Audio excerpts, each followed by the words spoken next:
Bonjour à toutes et à tous sur Au Large Biblique, le podcast qui explore la Bible pour cette actualité du mois de juin.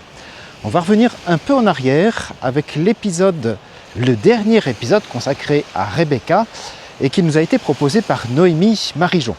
Si vous ne l'avez pas encore entendu, vraiment je vous le conseille. Elle nous propose 3 œuvres, depuis La fiancée juive de Rembrandt jusqu'à Benjamin West avec la rencontre d'Eliezer et Rebecca, et puis Des enluminures de Jean Colombe. 3 points de vue, 3 dessinateurs, peintres et interprètes qui nous permettent de saisir la perception des auteurs, des artistes de cette figure de Rebecca. Et puis vous avez sans doute, je l'espère, commencé la série sur notre prophète Élisée, un prophète un petit peu atypique, qui nous est présenté comme un grand faiseur de miracles extraordinaires, par qui s'accomplit la puissance de Dieu. Mais est-ce la seule interprétation que nous pouvons avoir de lui ? Véritablement, je vous conseille de suivre ce prophète qui nous déroute quant au dessein de Dieu, quant à sa prophétie qu'il devait accomplir, et qui finalement va se muer non pas dans une vengeance divine contre les idolâtres, mais la conduite de la miséricorde de Dieu auprès d'un peuple qui en avait besoin.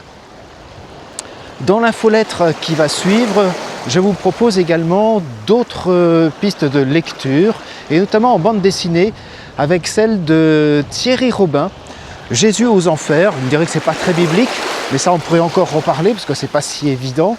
Il prend appui sur l'évangile de Nicodème, un évangile apocryphe, et qui avait déjà entrepris de répondre à la question: mais si Jésus vient sauver l'humanité, a-t-il sauvé l'humanité avant lui ?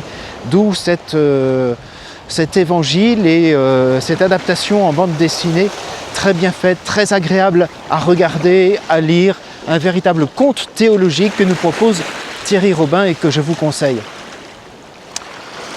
Et puis je propose également d'autres bandes dessinées comme le manga Jésus, la publication de l'intégrale. C'est un point de vue profane, mais tout de même intéressant, puisque si le mangaka dit qu'il n'a pas la foi chrétienne, il est quand même intéressé non pas seulement par le message social de Jésus, mais également par sa passion, par sa rencontre, et puis à travers surtout les yeux du jeune Josué, qui va découvrir qui est véritablement Jésus. Voilà, je vous laisse véritablement découvrir ces propositions de lecture et d'autres podcasts intéressants. Merci à toutes et à tous de me suivre sur Au Large Biblique. Voilà, j'espère vous y rencontrer bientôt à travers vos commentaires et vos remarques. Et je vous souhaite à toutes et à tous un bon mois de juin, une bonne écoute, et on se retrouve très bientôt.